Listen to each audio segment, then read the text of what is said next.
El país está de luto por el ataque terrorista del ELN que le costó la vida a 7 soldados en una base militar en el corregimiento El Juncal, cerca de Aguachica, Cesar.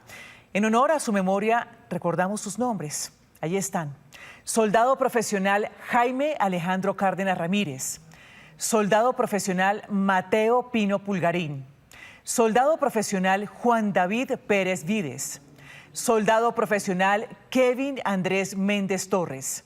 Soldado profesional John Freddy Moreno Sierra. Soldado Brandon Daniel Valderrama Martínez.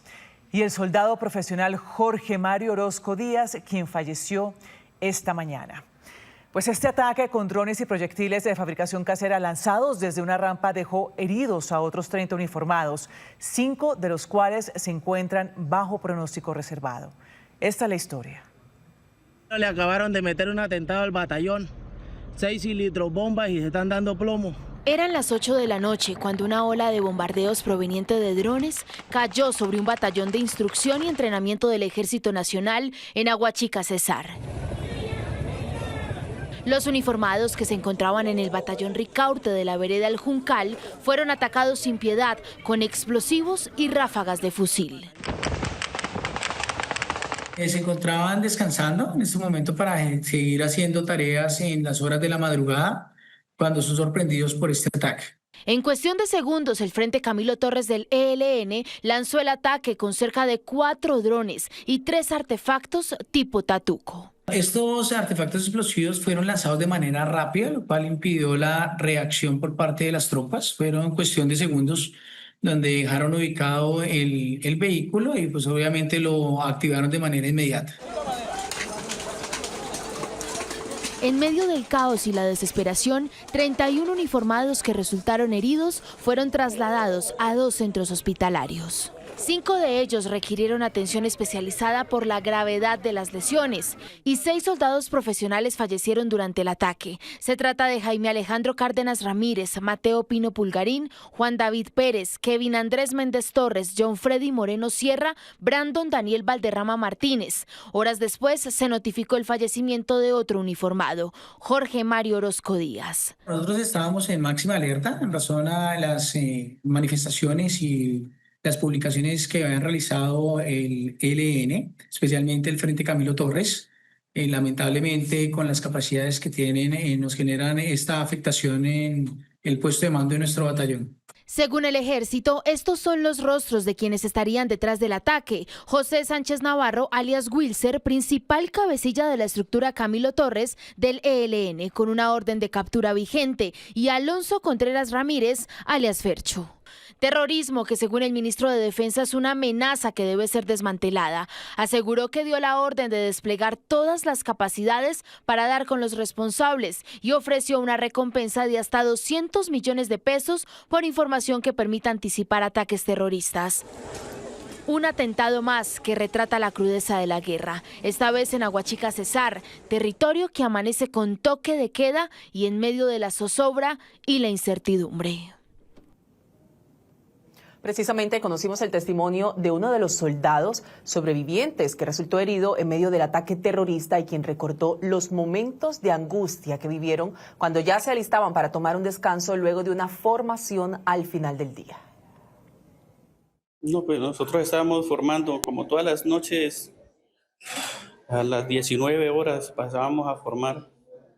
Cuando se terminó la recogida y todo el mundo íbamos a descansar, cuando de un momento a otro se escucharon unos estruendos, todo el mundo empezó a correr, a gritar, que se cubrieran, que no dieran mucha silueta y de un momento a otro empezó a llover los explosivos, que en algunos nos cayó cerca.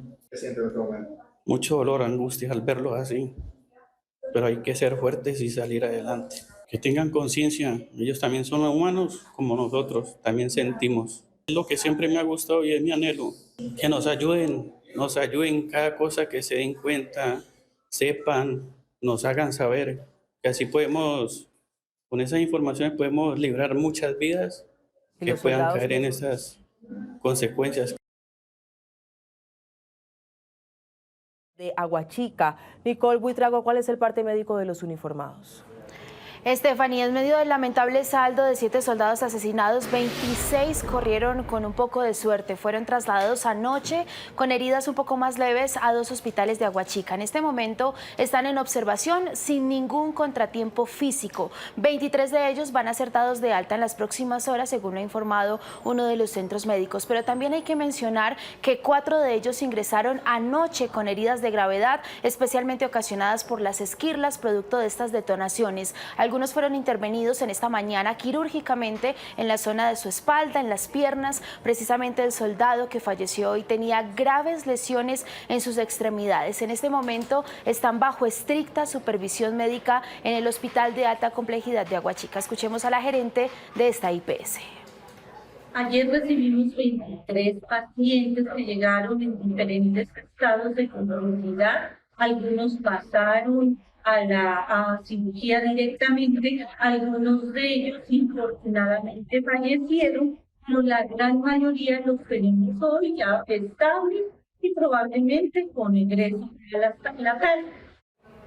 Están recibiendo acompañamiento psicológico por parte de los profesionales del Ejército Nacional y esperan ser trasladados a zona segura luego de este ataque terrorista. En este momento, incluso el Ejército evalúa la posibilidad de trasladar a los soldados que fueron intervenidos quirúrgicamente al Hospital Militar de Bogotá.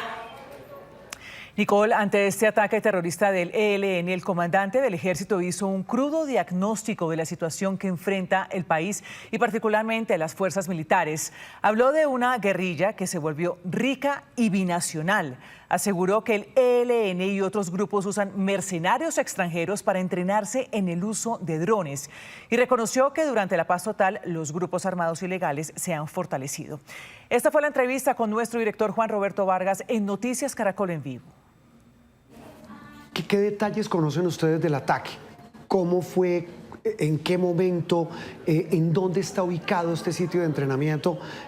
Esos detalles que son importantes conocer y que la opinión pública quiere saber en este momento. Bueno, esa es una base que está sobre la Ruta del Sol.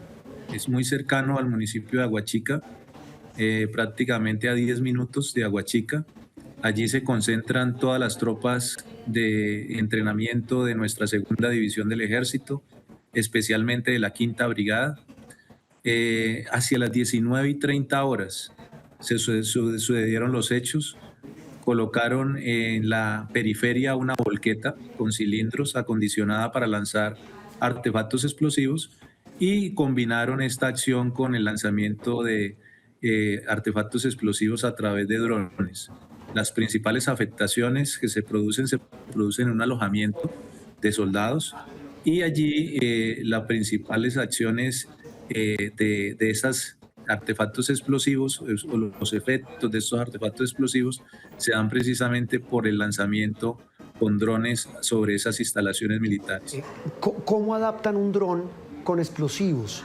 Que realmente eso, pues uno ve, usted entregaba esta mañana una cifra a los colegas de Blue Radio y decía, y me corregirá, 393 ataques con drones en menos de 2 años. ¿Cómo adaptan estos drones para atacar, en este caso, a la fuerza pública? Bueno, estos drones son equipos comerciales, la mayoría de ellos de procedencia china, que ingresan al país de manera libre porque no tenemos en este momento una ley que los regule. Hay una ley en tránsito en el Congreso de la República, pero todavía no ha sido aprobada y necesitamos precisamente una legislación especial para ese control. Lo que hacen estos bandidos es adquirir hasta por plataformas este tipo de equipos y acondicionan granadas a esos artefactos, es decir, un dron comercial, lo adaptan y le colocan granadas y esas granadas son las que lanzan encima de las estaciones de policía, encima de las bases militares, como en este caso.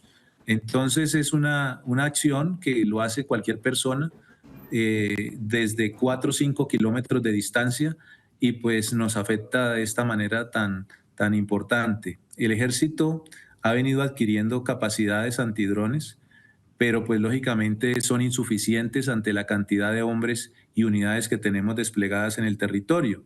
Se ha priorizado aquellas bases militares donde tenemos aeronaves porque es uno de los principales objetivos de estos grupos, pero pues hay una necesidad de seguir adquiriendo esta capacidad tan importante, porque es la modalidad que están usando los bandidos. Es relativamente barata, no exponen a sus hombres y sí nos generan unas afectaciones como las que usted ya mencionó.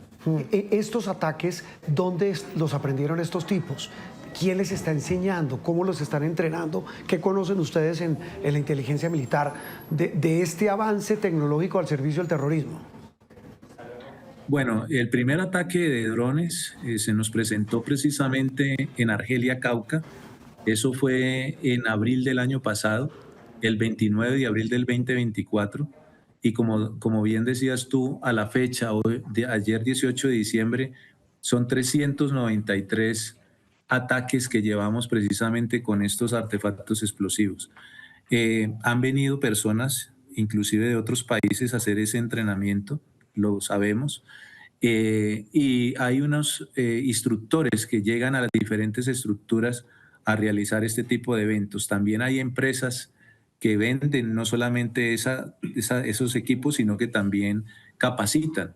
Y en eso están los bandidos invirtiendo mucho dinero para poder tener esas capacidades técnicas, como tú decías, tecnología al servicio del crimen, al servicio del terrorismo, y eso es lo que han venido haciendo con estos artefactos explosivos que nos lanzan a través de los drones. Sí, señor general, usted habla de extranjeros. ¿Se sabe de dónde estos señores que vienen a entrenar a la guerrilla o a estos grupos criminales para usar estas tecnologías, en este caso los drones?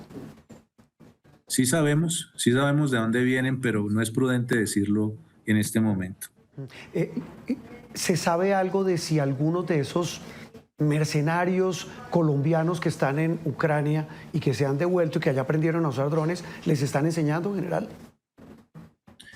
Bueno, allá tenemos una gran cantidad de colombianos entrenándose en eso. No se descarta que algunos de ellos hayan regresado al país y ahora estén al servicio como mercenarios de estas organizaciones. Sin embargo, lo que hemos podido establecer es que precisamente se han entrenado en otros países. Estas estructuras criminales han enviado personas de esos grupos a otros países y también han venido personas de esos países a entrenarlos en Colombia. Es mucha la plata que están moviendo estos grupos para tecnológicamente armarse y hacer lo que están haciendo en el país.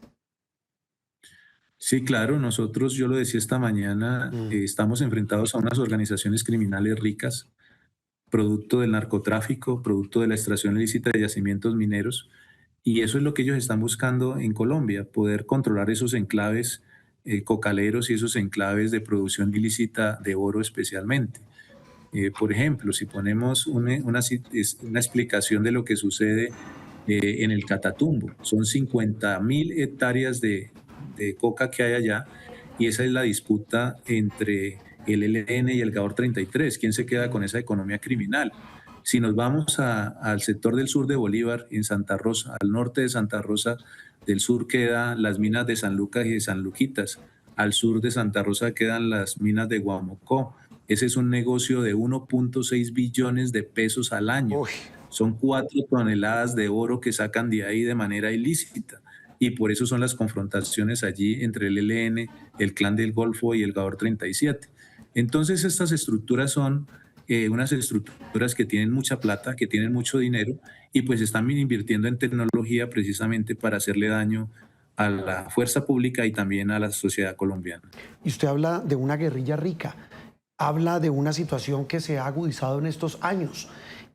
Pero aquí hay una responsabilidad del Estado y hay un tema clave general que es la paz total. Esa paz total que, como hemos visto y como lo dicen los que saben, no nosotros, lo que ha hecho es fortalecer y enriquecer a estos grupos. Pues desafortunadamente esa oportunidad que el gobierno nacional le ha dado a estos grupos armados, muchos de ellos no la han aprovechado y lo que han hecho es aprovechar ese cese para fortalecerse. El gobierno nacional lo ha entendido así, por eso en este momento no hay cese bilateral con ningún grupo armado. En este momento las operaciones que nosotros desarrollamos son contra todos los grupos porque no hay ningún cese establecido con ninguno. Pero definitivamente hay muchos de esos grupos que no tienen voluntad de paz y que alzan la mano, se quieren sentar en la mesa, pero con la intención de fortalecerse y no de llegar a un acuerdo. De todas maneras, nosotros continuamos trabajando, nosotros trabajamos y cumplimos la misión constitucional que se nos ha encomendado y somos respetuosos de las decisiones que en ese campo toma el gobierno nacional, porque lo que no se puede decir aquí es que la paz no se logra porque el ejército o la fuerza pública colombiana es un obstáculo. Por el contrario, siempre hemos estado apoyando esas acciones que buscan llegar a acuerdos, llegar a paz, porque sabemos que el principal problema de Colombia, de un hermoso país como este, donde se reclutan niños en la guerra de manera permanente, es poder llegar a tener paz. Lo que Colombia quiere es vivir en paz, que los ciudadanos puedan ir libremente a su trabajo y que puedan tomar sus decisiones en democracia. General, ¿qué ha pasado con Calarcá? El gestor de paz que ha sido protagonista en las últimas semanas de polémicas de las que usted ya ha oído, ¿a él lo está persiguiendo la fuerza pública en este momento? Bueno, Calarcá tiene en este momento una orden de captura que le protege para hacer operaciones ofensivas contra él. Está en una mesa de negociación y de diálogo. Nosotros respetamos eso. Sin embargo, todas las estructuras que delinquen, que extorsionan, especialmente allá en el departamento del Caquetá y del Guaviare, les estamos haciendo operaciones militares. No hay un solo sitio del territorio donde tengamos información donde no hacemos operaciones militares. Como te dije, respetamos ese esfuerzo importante que hace el gobierno en las negociaciones, pero donde no hay cese bilateral al fuego y donde no hay órdenes de captura levantadas, estamos haciendo operaciones ofensivas. General, ¿qué saben de estos jefes criminales del ELN? ¿Siguen en Venezuela? ¿Están al otro lado de la frontera? ¿Qué saben ustedes? Es claro que el 61% del ELN es una guerrilla binacional. Las tres estructuras más importantes del ELN son el Frente de Guerra Norte, el Frente de Guerra Nororiental y el Frente de Guerra Oriental. Allí se concentra el 61% del ELN.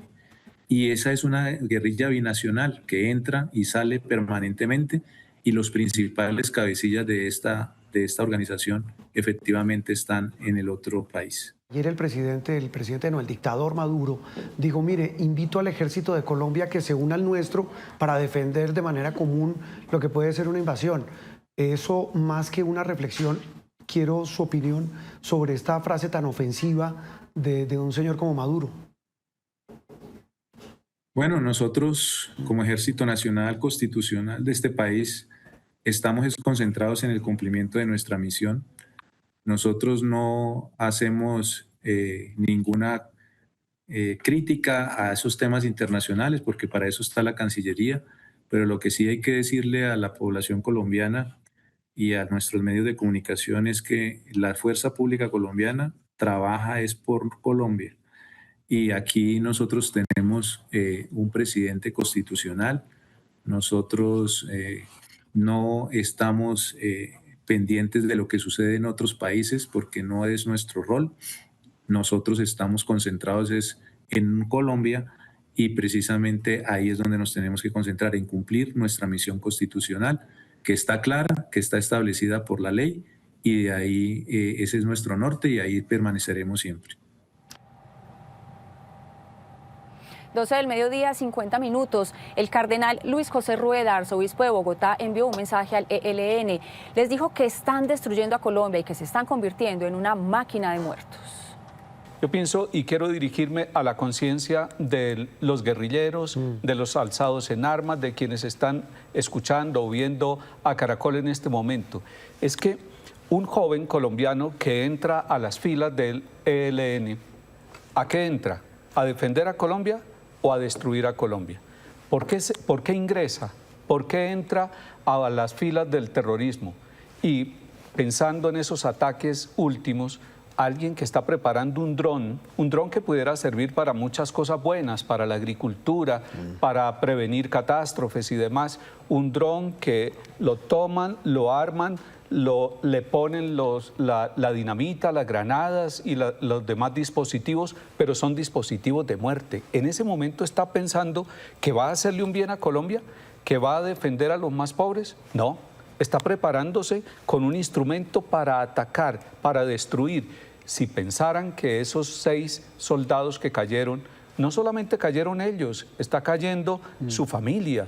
Están destruidos moralmente, están destruidos también los compañeros del ejército, de la policía, están destruyendo a Colombia. Quiero decirle entonces a los jóvenes, hombres y mujeres que están alzados en armas, sobre todo los del ELN, quiero decirles, ese no es el camino de reivindicar los derechos de los más pobres. Hoy más que nunca, hoy cuando amanecemos de luto en Colombia por estas situaciones y lo que está pasando en las distintas regiones, es el momento para volver a decirles, para volver a levantar una voz que quiere llegar a la conciencia, que quiere tomar el corazón de quienes están en estos grupos armados y que le están haciendo este daño a Colombia. Es el momento para que paremos esa máquina de muertos, esa máquina de guerra, esa máquina de destrucción, esa máquina que le hace mal a Colombia. Por lo tanto, no podemos callarnos, no podemos callarnos. Todos dirán, en Colombia todos somos responsables, es cierto, empiezo por mí mismo, somos vasija de barro, somos responsables, corresponsables unos de los otros, pero por favor, que nadie levante un arma contra otro, que este tiempo de Navidad sea para poner el corazón en Jesús de Nazaret. Él nunca empuñó un arma, Él nunca agredió a nadie, Él nunca se organizó para destruir la vida de nadie, aunque no estaba de acuerdo con todo lo que pasaba en ese momento en Israel. El uso de drones cargados con explosivos se ha convertido en una de las principales amenazas contra la fuerza pública en Colombia. Según el ejército, los grupos armados ilegales han adaptado esa tecnología para cometer atentados. Ante este escenario, el gobierno plantea la implementación de sistemas de defensa antidrones. Velos. Los drones. Son al menos 393 ataques con drones en tan solo 2 años en varias regiones del país. Se trata de drones que se consiguen en el mercado y son adaptados por los grupos al margen de la ley para transportar y lanzar explosivos. Pese a esto, la fuerza pública ha logrado impedir más de 8.800 intentos de ataques, cifra que refleja que el uso de estos artefactos no tripulados ha cambiado el curso de la guerra en el país. El uso de estos drones, que inicialmente los utilizaban para temas de observación, la guerrilla le hizo adaptaciones y los grupos al margen de la ley le hicieron adaptaciones para poder lanzar elementos explosivos, lo que hizo un cambio sustancial en el conflicto interno aquí en Colombia. Utilizan drones que ellos mismos logran manipular de manera artesanal para incluir allí explosivos que al ser artesanales lo que hacen es limitar la precisión, por ejemplo, de lo que se usa en materia de drones en guerras convencionales. Y para hacer frente a esta amenaza se necesita mucho más. Así lo advirtió el general en retiro Guillermo León, presidente de ACORE. No solamente las fuerzas militares, sino una estrategia integral del Estado para enfrentar un nuevo desafío que en este momento tiene un efecto importante en la situación de orden público en el territorio. ¿Y qué significa una estrategia integral? Esto pasa por temas de entrenamiento en nuestra tropa, en nuestras fuerzas militares y de Policía Nacional. La guerra desde el cielo se ha convertido en la forma más sencilla para los grupos criminales a la hora de causar daño a la fuerza pública a larga distancia y con menos riesgos para los terroristas. Por eso, el Ministerio de Defensa tiene clara una prioridad. Es crear una especie de coraza, de cúpula de protección aquí en Colombia, priorizando y focalizando para proteger a toda Colombia esta amenaza. ¿Cuánto cuesta? $1 billón. La defensa es cara, pero es más cara no tenerla. Y si queremos tener seguridad, hay que meternos la plata en el bolsillo. Porque de lo contrario, pues a mí me queda muy difícil sin herramientas, o a la fuerza pública sin herramientas, solamente dar información. El presidente Gustavo Petro anunció la inversión de $1 billón para la compra de estos sistemas antidrones y así fortalecer las capacidades del ejército. En Popayán, un vehículo cargado con explosivos fue abandonado cerca de la estación sur de la Policía Metropolitana. La camioneta fue abandonada en el sitio por un hombre que huyó del lugar. Afortunadamente, el carro no explotó. Fernando Rojas, ¿qué dicen las autoridades? Buenas tardes. Stephanie, muy buenas tardes. Pues mire, las autoridades han manifestado su preocupación frente a lo que sucedió hoy aquí en la mañana, pero también han dado un parte de tranquilidad por lo que pues, este vehículo no explotó. El vehículo, mire, fue abandonado aquí, en este sector del Parque Mosquera, casi entrando al sector histórico de la ciudad de Popayán, a eso de las 5:50 de la mañana. Un hombre llegó hasta este sector, a escasos 20 metros de lo que se conoce como la estación sur de la Policía Metropolitana, dejó el vehículo. Por alguna extraña circunstancia el vehículo se parqueó o se estrelló mejor contra la plazoleta del Parque Mosquera. El sujeto huyó con rumbo desconocido. Poco después las autoridades llegaron y lograron determinar que el carro estaba precisamente cargado con 5 cilindros bomba cada uno de 40, la capacidad de 40 litros, lo que cual quiere decir pues que esto habría sido una detonación sin duda alguna que habría causado mucho daño alrededor de ese sector del barrio Bolívar, aquí en el sur de la ciudad de Popayán, en el centro de la ciudad de Popayán. La situación pues fue anunciada por las autoridades recientemente. Vehículo que estaba acondicionado con explosivos, se hace el procedimiento, se hace la respectiva desactivación del sistema y pues obviamente pues cabe agradecerle a nuestra comunidad que fue la que nos dio un aviso oportuno. Donde este elemento hubiera explotado, pues alcanzaba la redonda 5 cuadras a la redonda. Se habían perdido muchas vidas, daños a la planta física, a la galería, en fin, al patrimonio de la nación, porque esto es centro histórico. Es un llamado, ¿verdad?, al gobierno nacional que nos ayude, que con tecnología de inmediato, más pie de fuerza para Popayán, por favor. Mire, las autoridades hacen un llamado precisamente a la comunidad de Popayán y también al departamento del Cauca para que den aviso a las autoridades cuando se presentan este tipo de situaciones. Hoy se logró frustrar un atentado aquí en la capital del departamento del Cauca, pero hay preocupación porque esto vuelva a repetirse. Así que el llamado que hacen las autoridades es a denunciar y a colaborar para evitar que estos atentados se sigan presentando en Popayán y el departamento del Cauca. Y en todo el país, Fernando, gracias. Hasta las instalaciones de la DIAN en Tuluá, Valle del Cauca, fue llevado el féretro de Gilberto José Calao, asesinado ayer en esa población. Valentina Gallego, usted habló con la familia de esta víctima. ¿Qué le dijeron? Buenas tardes. Hola, buenas tardes. Los saludo desde el cementerio del municipio de Tuluá, donde hablamos con 2 de los hermanos del señor Gilberto José. Aseguran que era un hombre muy disciplinado, entregado y reservado con su trabajo. Y aunque no se conocen muchos detalles, su familia aseguró que había viajado hace algunos días a la ciudad de Bogotá para realizar unas denuncias por algunas situaciones que estarían pasando. Sin embargo, su hermana también dijo que vivía muy tranquilo, por eso se movilizaba siempre en su vehículo particular. Le rindieron un homenaje en las instalaciones de la DIAN, pidieron justicia por este crimen.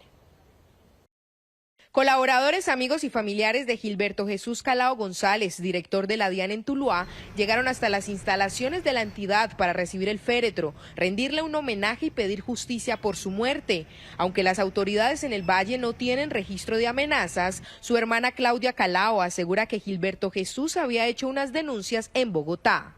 Él puso unas denuncias por un tema de cobros y él la puso en conocimiento de la fiscalía y la llevó a nivel central. Incluso estuvo en Bogotá haciendo las denuncias y contándole a la DIAN central lo que estaba pasando. Claudia relata que el atentado al parecer fue planeado desde la madrugada del martes y que los sicarios le dispararon cuando su hermano se bajaba a comprar unas arepas. Su familia le pide a las autoridades celeridad en las investigaciones. Pues lo que nos dijo la fiscalía es que ya tienen las cámaras de los sicarios venían de Cali y aparecen en las cámaras a las 4 de la mañana, venían en moto y en carro, le estaban haciendo el seguimiento.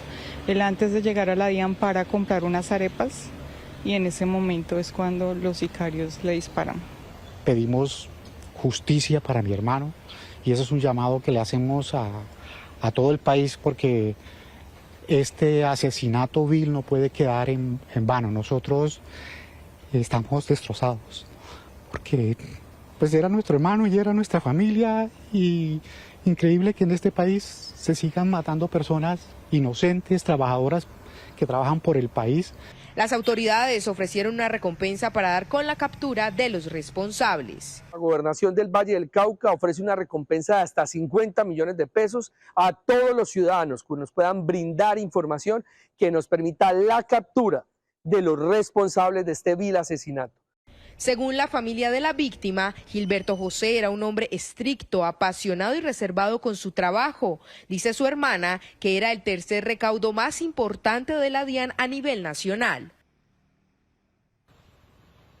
El cuerpo del señor Gilberto José Calao será trasladado hasta la ciudad de Bogotá, donde su familia le dará el último adiós, mientras las autoridades en el Valle del Cauca refuerzan la seguridad en los corredores viales más importantes para lograr la captura de los responsables de este nuevo crimen.